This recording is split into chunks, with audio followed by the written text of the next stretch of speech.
Todo Natal existe um esforço das igrejas, dos pastores, de todos, de lembrar o povo de Deus qual que é o verdadeiro sentido do Natal.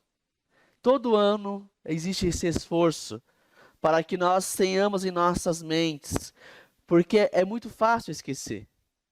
É muito fácil deixarmos para lá, nos esquecemos de Jesus e nos perdemos em festas, em presentes, em tantas coisas. Então é sempre preciso nos lembrarmos qual é o verdadeiro sentido do Natal. Mas a pergunta que nós devemos fazer é: será que nos lembrarmos disso é suficiente? Será que nós entendermos e nos lembrarmos que Jesus é o centro do Natal, isso é o suficiente para que a nossa celebração seja correta? Para que o nosso Natal seja correto? Será que Deus não espera algo mais, algo além disso de nós?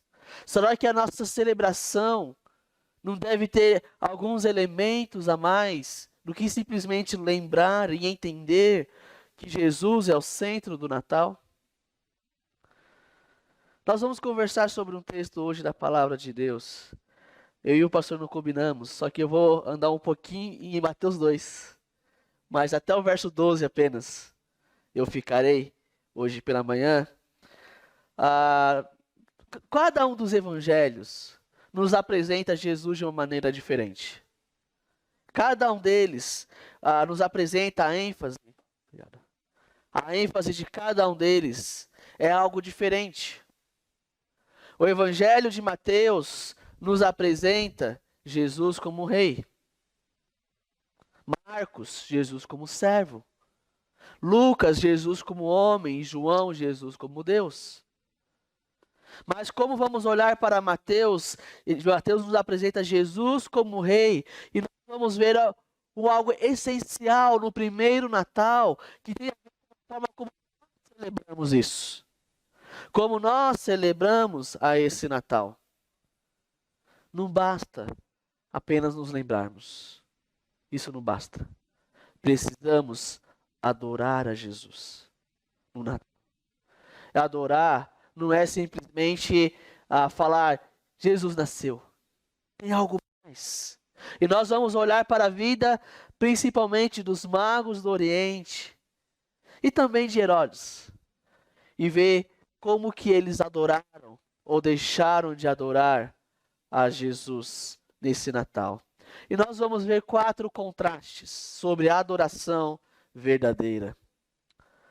E a primeira coisa que nós vamos ver no nosso texto é que a adoração verdadeira busca a Deus sinceramente.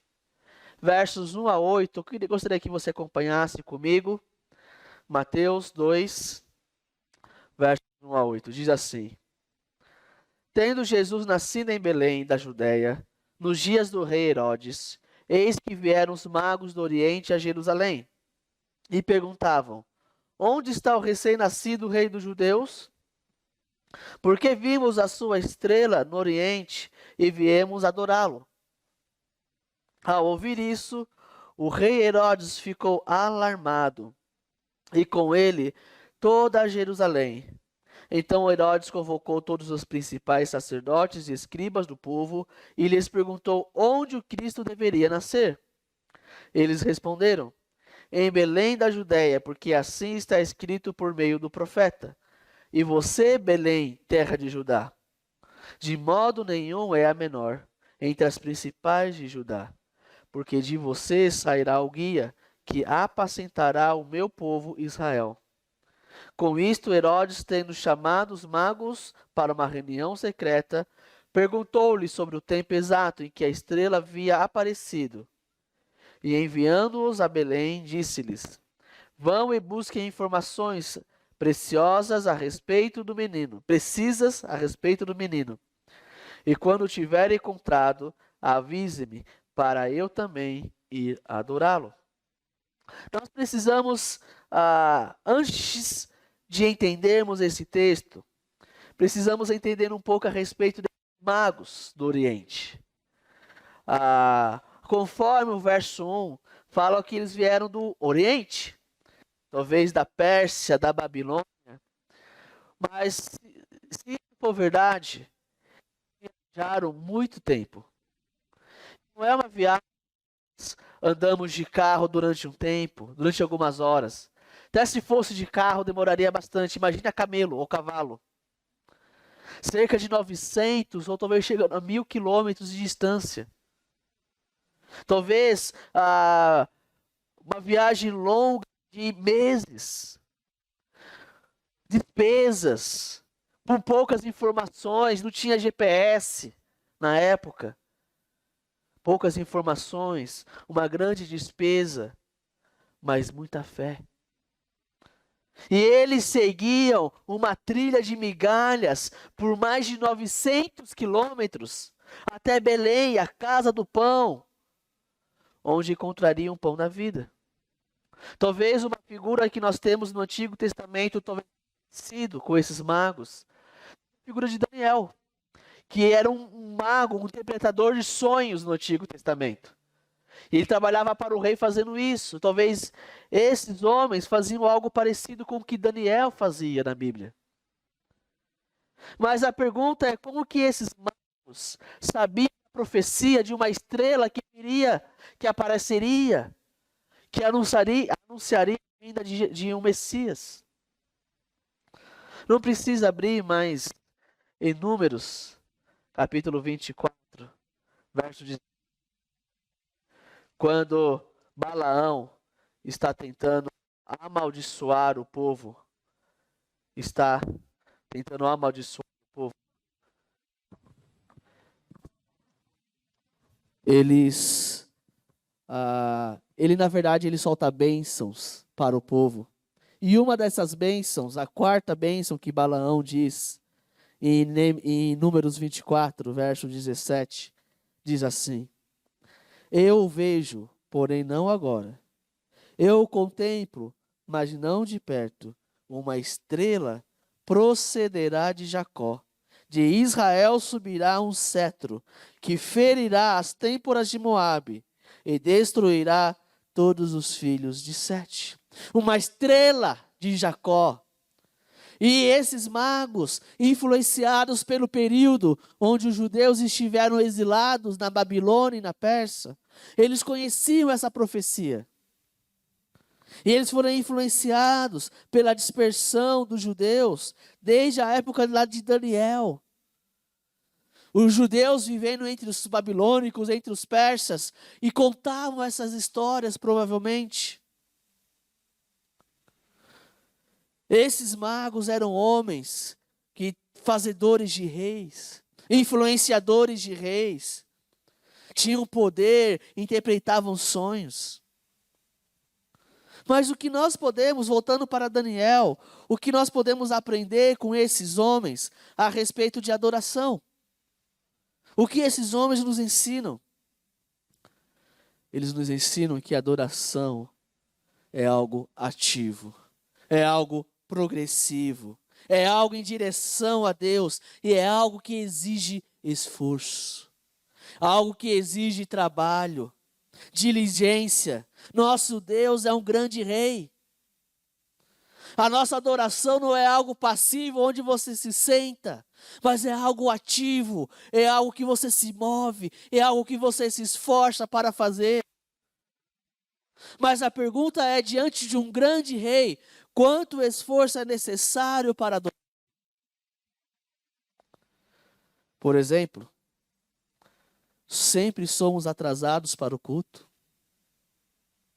Sempre nos atrasamos para o culto.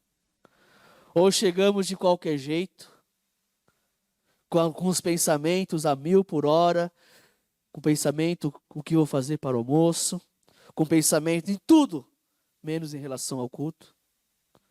Será que nós nos preparamos, por exemplo, no sábado? Domingo de manhã tem culto, então eu vou dormir cedo. Mas não, aí amanhã não acorda. Como que você se apresenta diante de um grande rei? Quanto esforço é necessário para virmos adorá-lo como igreja? Pegamos no sono diante da explicação das instruções do rei para a nossa vida? O Salmo 27:4 diz assim: uma coisa pedi ao Senhor, é o que procuro, que eu possa viver na casa do Senhor todos os dias da minha vida, para contemplar a bondade do Senhor e buscar a sua orientação no seu templo. Adoração é algo que precisamos nos esforçar para dar o melhor para o Rei Jesus.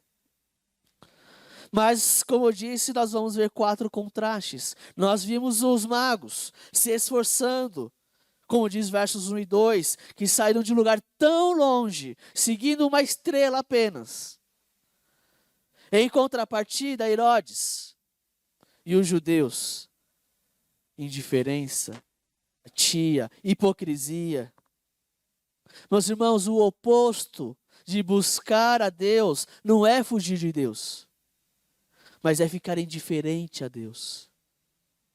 E note o contraste com os magos. Os líderes religiosos aqui do nosso texto, eles sabiam onde o rei nasceria. Os magos, eles foram para Jerusalém, porque é ali que o rei deve nascer, é a capital de Judá. Mas os líderes judeus, eles sabiam que era em Belém. E Belém fica a cerca de 8, 9 quilômetros de Jerusalém, é daqui até Atibaia. Talvez até um pouco menos. Mas eles nem se esforçaram para investigar a possibilidade de que um rei nasceu. Eles tinham muita informação. Eles tinham todas as profecias, mas pouca fé. Os poderosos de Jerusalém eram tão satisfeitos consigo mesmos que nem desceram até a casa do pão. Enquanto os magos, com pouquíssima informação, viajaram mais de 900 quilômetros. Um exemplo disso é o que nos ensina o livro de Malaquias, o último livro do Antigo Testamento. Líderes indiferentes, líderes hipócritas, que não estava nem aí para adoração a Deus. Vamos oferecer qualquer coisa, pega o pior animal, faça de qualquer jeito. Eles tinham toda a lei, eles sabiam tudo o que tinham que fazer, mas não tem problema. Vamos fazer do jeito que a gente quer. Indiferença e hipocrisia do povo para adorar ao Senhor leva ao silêncio de Deus. É por isso que Deus falou pela primeira vez aos magos que eram gentios e não judeus. Hipocrisia significa dar toda a aparência de ser um adorador verdadeiro. Como Herodes, por exemplo, mas enquanto o coração está longe de Deus, na verdade. Brincar com Deus para agradar as pessoas. Fechar os olhos na música, levantar as mãos, frequentar os cultos, fazer tudo certinho, mas sem coração. Isso se chama hipocrisia. Será que nós buscamos a Deus? Será que nós nos preparamos para adorar a Deus? Será que a adoração, o culto de domingo, não virou algo rotineiro nas nossas vidas? Eu vou porque é domingo.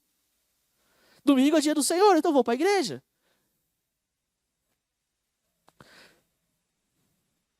Será que a nossa presença diante do Rei Jesus se tornou algo comum, algo barato?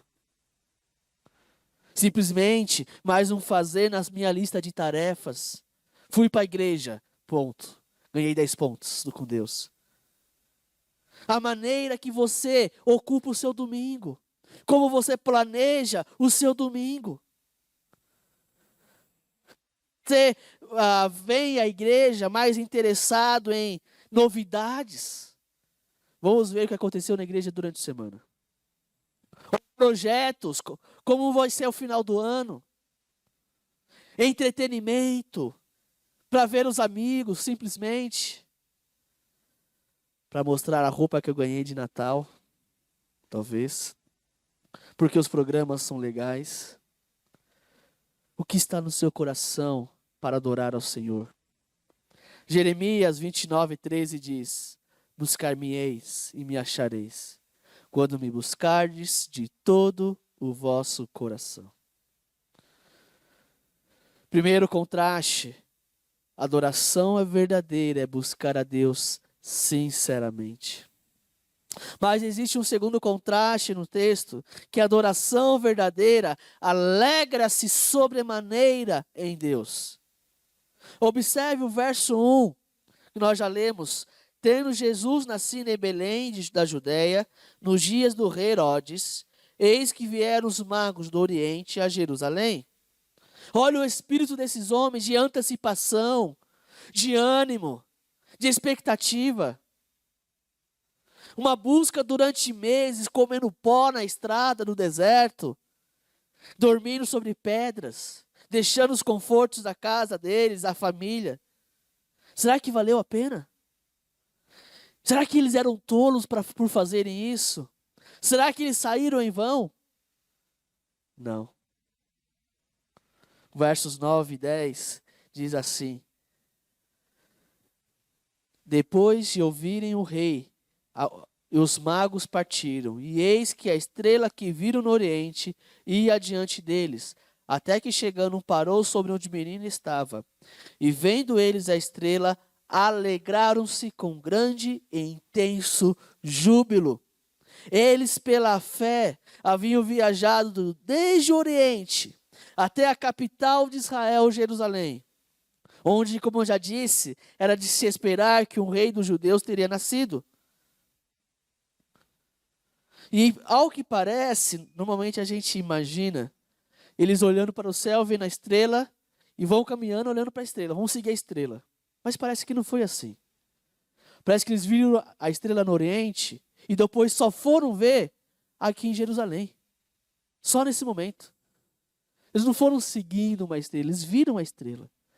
Depois eles seguiram a estrela porque estava sobre onde Jesus nasceu. Qual que é o motivo dessa alegria deles depois de todo esse sacrifício? Eles estavam felizes porque a fé deles tinha sido confirmada. Porque tinha sido depositada na verdade. Pela graça de Deus derramada sobre eles, estrangeiros, gentios, gratidão, porque a eles foi revelado a verdade. E eles estavam contentes, mesmo depois de tudo que eles tinham passado, depois de toda essa viagem. A verdadeira adoração parte de corações tomados de grande alegria. A alegria, meus irmãos, não está motivada pelas circunstâncias, mas está pela verdade. O que enche o meu coração não são as circunstâncias, mas a verdade da palavra de Deus.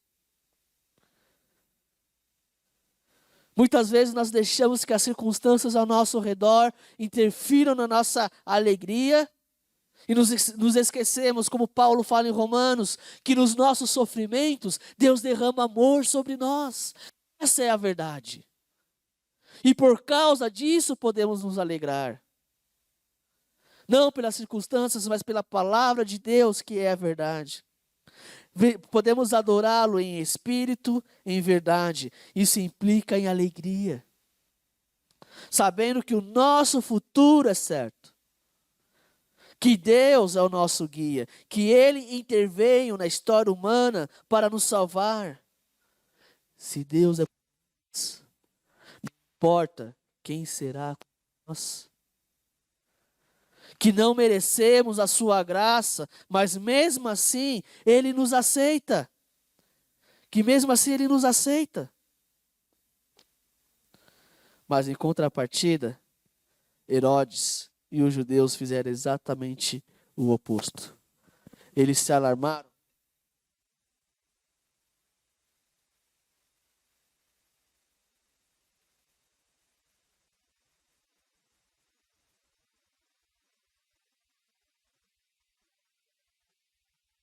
Herodes e os judeus, eles ficaram alarmados, como o rei e todo o povo. Mas por que eles ficaram assim? O texto fala que Herodes se alarmou. E por quê? Porque ele se sentiu ameaçado. A sua posição, o seu status, a sua fama. O novo rei está nascendo, mas eu sou o rei. Ele vai tomar o meu lugar? E é interessante que Herodes, esse Herodes aqui, Herodes o Grande, ele foi caracterizado pela sua paranoia. Ele não era israelita. Ele era um idumeu, um homem de Edom. Um povo que muito tempo foi inimigo de Israel. E ele só se tornou rei de Israel porque ele literalmente comprou essa posição com os romanos, com Otávio e Antônio. Mas ele não era um judeu. Para os irmãos terem uma ideia do que esse homem já fez, a história relata que ele matou o cunhado dele, Aristóbulo. Ele matou o sumo sacerdote afogado, matou a sogra, a sua própria esposa, Mariane, que ela sim era judia. Ele matou 2 filhos prediletos dele, Alexandre e Aristóbulo.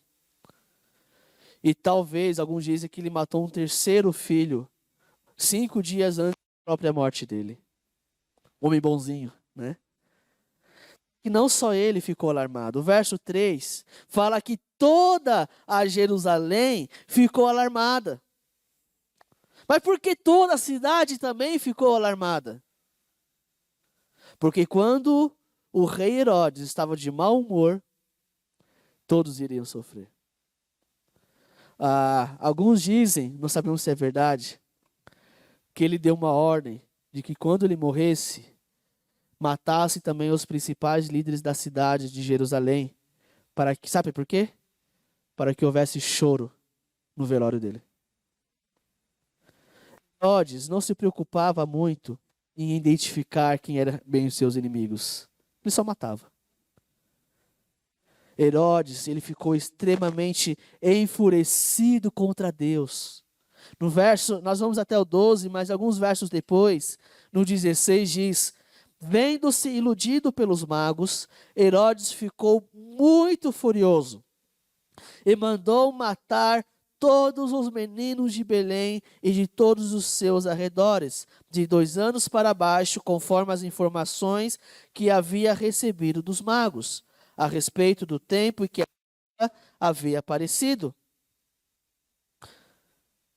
Ele não foi iludido pelos magos, mas por Deus. Porque o texto fala que Deus apareceu aos magos e os orientou a voltar por outro caminho. Herodes estava lutando contra os propósitos de Deus no primeiro Natal. E o contraste é nítido. Os gentios, os pagãos, digamos assim, eles se alegraram, pois a presença de Deus apareceu a eles. E eles foram encontrar o Messias. Mas Herodes e o povo ficavam com medo e depois com raiva, pois poderiam perder posição, conforto, e depois ele tentou matar o Messias. Como que está a sua alegria em Deus? A sua satisfação em Deus?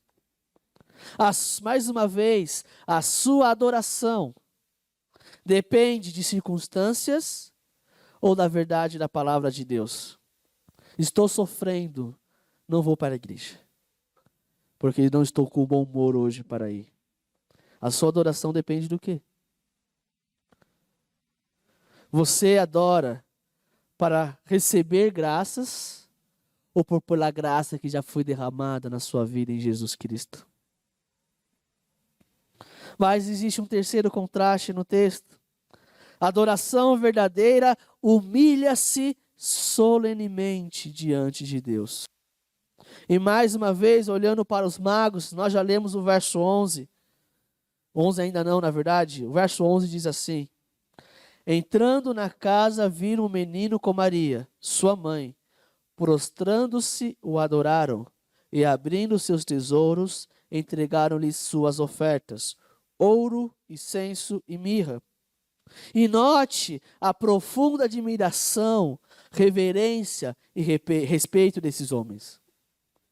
Mesmo eles sendo nobres, consideravam-se como crianças diante daquele menino. Aqueles homens, como eu já disse, eram homens de influência. Trabalhavam para reis. Eles faziam isso. Mas se curvaram diante de um menino com semanas ou meses de idade.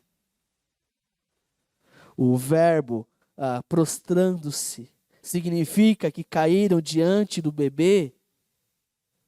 E o verbo adorar traz a que é rosto no chão, se humilharam solenemente diante do menino, não da sua mãe. Eles se prostraram diante do menino. O sinal de uma pessoa realmente grande aos olhos de Deus é a pessoa que percebe mais e mais a sua pequenez, a sua falibilidade, capacidade, a sua carência. Da mesma forma, o sinal de uma igreja realmente grande é uma igreja que se considera menos e menos digna das bênçãos de Deus. Em João 3,30, João Batista, que foi considerado o maior, por Jesus, o maior entre os homens, porque o seu lema era: convém que ele cresça e eu diminua. E Jesus fala: João Batista é o maior de todos os homens. Reconhecimento de que Jesus era muito mais do que o rei dos judeus. Porque os magos, eles não se curvaram diante de Herodes. Eles não fizeram isso. Só diante de Jesus. Esses gentios, eles sabiam algo que os outros não sabiam. Meus irmãos, a verdadeira adoração exige uma comparação. Não com as outras pessoas, mas entre a nossa fraqueza e a majestade de Deus. Enquanto isso, Herodes, ele se exalta como Deus. Ele tenta matar o Messias. Note no texto que nós já lemos a incredulidade, a paranoia, o orgulho, a arrogância, a prepotência. Tudo para preservar o seu poder. Será que nós chegamos na igreja para nos humilhar diante de Deus? Ou para mostrar para Ele como somos bonzinhos? Chegamos porque somos extremamente carentes da sua graça? Ou para mostrar como somos dignos da sua bênção? Chegamos para ouvir ou para falar? E não precisa abrir mais uma vez, mas um texto que nós precisamos nos lembrar é de Lucas capítulo 18. A história do fariseu, do publicano. O fariseu se posta em pé e ele orava de si para si mesmo. Ó Deus, graças te dou, não sou como os demais homens, roubadores, injustos e adúlteros, nem ainda como este publicano aqui. O publicano, ele nem ousava nem levantar os olhos ao céu, mas ele batia no peito dizendo: ó Deus, tenha misericórdia de mim, pecador. Digo-vos que este desceu justificado para a sua casa, e não aquele, porque todo o que se exalta será humilhado, mas o que se humilha será exaltado. A adoração significa nos humilharmos diante de Deus. A última comparação, o último contraste que o texto nos traz é a adoração verdadeira. Oferece-se sacrificialmente para Deus. Os magos, como já lemos no verso 11, eles fazem um sacrifício para adorar. Não porque Deus é pobre, mas como reconhecimento que Ele é o dono de tudo. É isso que nós fazemos nos dízimos e ofertas. Não é porque Deus é pobre e precisa do nosso dinheiro, Mas estamos reconhecendo que Deus é dono de tudo, até do que eu tenho, até do meu dinheiro. Que é só pela graça de Deus o que temos. Um dos textos que eu mais gosto da palavra de Deus é um texto de Davi, onde ele havia pecado diante do Senhor, Deus castiga, então ele vai fazer um sacrifício para Deus para pedir perdão. Ele acha um lugar, um terreno, vai até o dono daquele terreno e fala: me fala quanto custa para comprar, para oferecer sacrifícios. E o dono fala: rei, é seu, não precisa comprar. E Davi responde: não oferecerei o que não me custou nada. Os presentes que os magos ofereceram são sinais de realeza, de divindade e de morte. Caros, preciosos, talvez esses presentes sustentaram a família no Egito. E a resposta bíblica a isso que estamos falando agora é oferta. João 3,16, porque Deus amou o mundo de tal maneira que deu. Os magos deram. A resposta bíblica, a graça de Deus, é oferta de graça para os outros. É dar, é ser generoso. Herodes, ele se opõe contra Deus.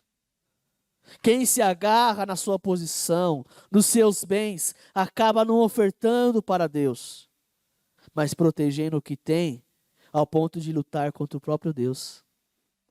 Usa suas armas para combater a verdade que ameaça o seu status. E mais uma vez, veja a depravação do coração humano que não busca Deus, que se enfurece contra Deus, que se exalta contra Deus, que não se oferece para Deus. A alma mesquinha secará. E acaba a história, acaba no fundo da crueldade, matando nenéns inocentes, sangue frio. Crianças de no máximo 2 anos sendo assassinadas numa cidade inteira e nos seus arredores. Crueldade de uma pessoa que não adora a Deus. Devemos buscar a Deus sinceramente, nos alegrar em Deus nos humilhar diante de Deus solenemente e nos oferecer para Deus sacrificialmente. A ação verdadeira está sempre focalizada em Deus e não em nós. E tem como foco a pessoa de Jesus. Os magos buscaram a Deus na pessoa de Jesus. Alegraram-se em Deus quando foram guiados até Jesus. Eles se humilharam diante de Deus quando se prostraram diante de Jesus. E se sacrificaram quando deram ofertas para Jesus. A adoração verdadeira chega diante de Deus pela pessoa de Jesus. Isso é a celebração de Natal. Não basta nos lembrarmos do sentido do Natal. Precisamos adorar a Jesus. Alegremente, humildemente, nos ofertando sacrificialmente a Jesus. Isso significa a verdadeira celebração de Natal. Vamos orar? Pai amado, obrigado pela tua palavra, por nos lembrar mais uma vez de que precisamos, sim, ó Deus, celebrar o Natal com alegria, sacrificialmente, amando a tua igreja, amando o teu povo, amando ao Senhor Jesus e o adorando acima de todas as coisas. Que o nosso Natal, ó Deus, de cada um aqui, seja um ato de adoração, de se humilhar diante do Senhor, de ofertar, porque o Senhor ofertou o seu Filho Jesus para morrer em sacrifício pelos nossos pecados. Obrigado por isso, Pai. Obrigado por nos lembrar essa manhã que Natal sem adoração não é a verdadeira celebração. Esta é a nossa oração em nome de Cristo Jesus.